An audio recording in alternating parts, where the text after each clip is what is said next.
I was curious about something you said at the beginning of your talk. You said you associated interesting research with funding. Did you find a strong correlation between actual funding and the interesting pure randomness?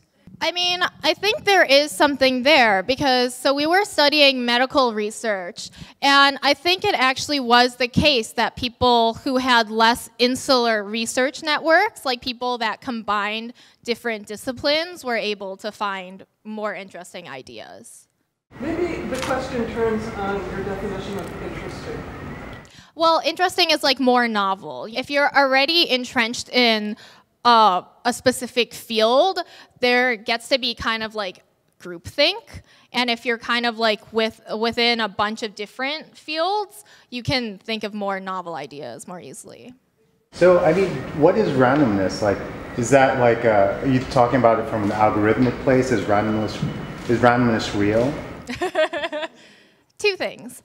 So a lot of times when people think of randomness, commonly they think of like a weird mishmash of stuff. I'm thinking of it more from like a mathematical perspective. Like people think like rolling heads 5 times does not feel that random, and like rolling 3 heads and 2 tails feels more random. But actually, like if those things happen in that order, those two are like have the same probability.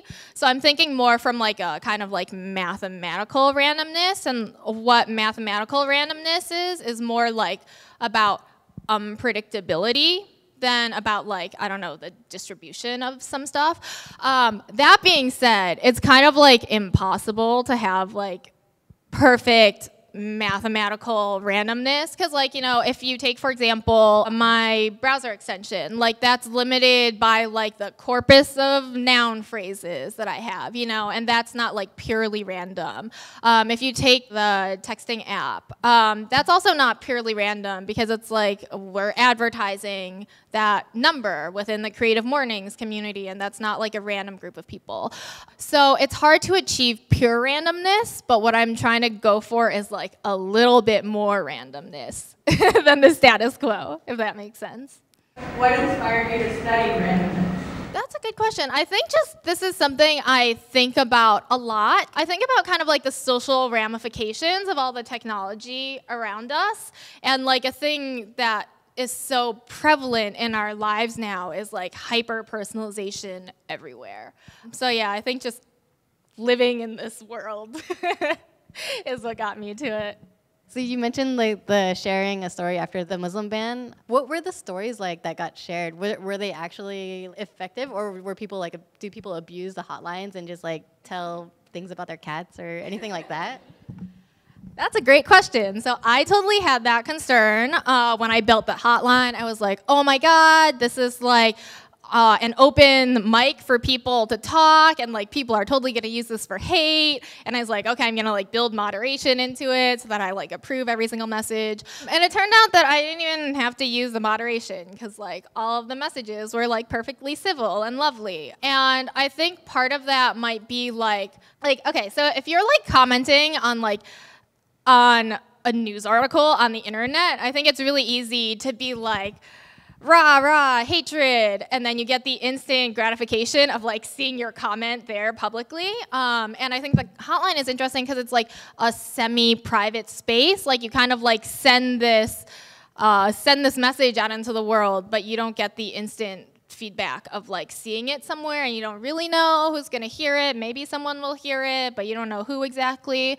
And I think that kind of like mitigates the abuse. I also think maybe like being forced to like hear another person's voice before you can leave a message, it's really like privileging listening over talking. So I think that helps. And with what the messages actually ended up being, I was very pleasantly surprised. A lot of the messages were things that were people having very conflicted feelings. It'll be like, hey, my in-laws are kind of weird sometimes, but I also really love them because they're my in-laws and they're really nice to me, but also they did this weird thing that made me feel odd.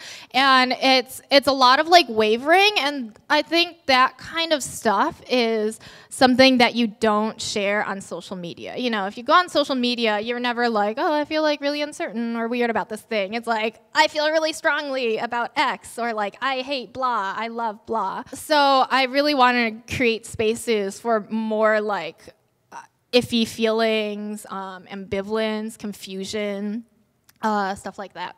I'm picking back up on the randomness thread, perceived randomness versus actual randomness.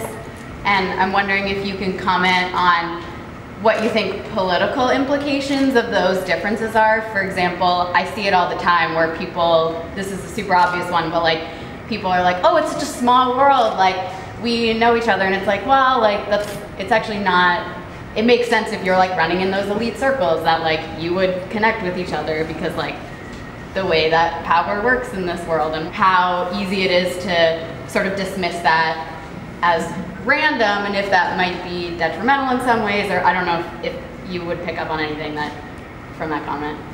That is interesting. And I like how you mentioned the political ramifications of this, because this is something I've been thinking about a lot. I really agree with the statement made right before me that like now the work of artists is like as important as ever in this political moment. And one thing I've been thinking about a lot is the idea that you should be encountering new people. The idea that you should be encountering like different things, that's a good thing.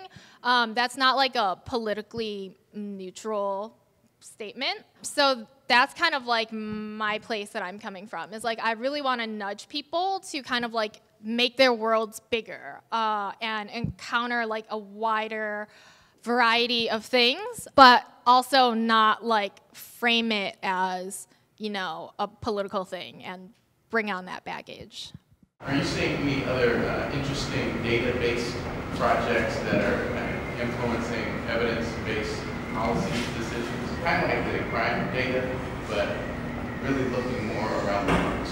I can't think of something off the top of my head right now, but let me get back to you on that. But yeah, I will say that that $1 Million Blocks project, a couple of months after we built it, we like found out that somebody who was in policy discussions at the White House, they had it printed out and they were talking about it. Having data that tells a story instead of data that's just like, here's a data visualization for you to explore and dig through. I think just having data that tells a really compelling story can be really powerful. Thank you so much, Cathy, for being here and speaking.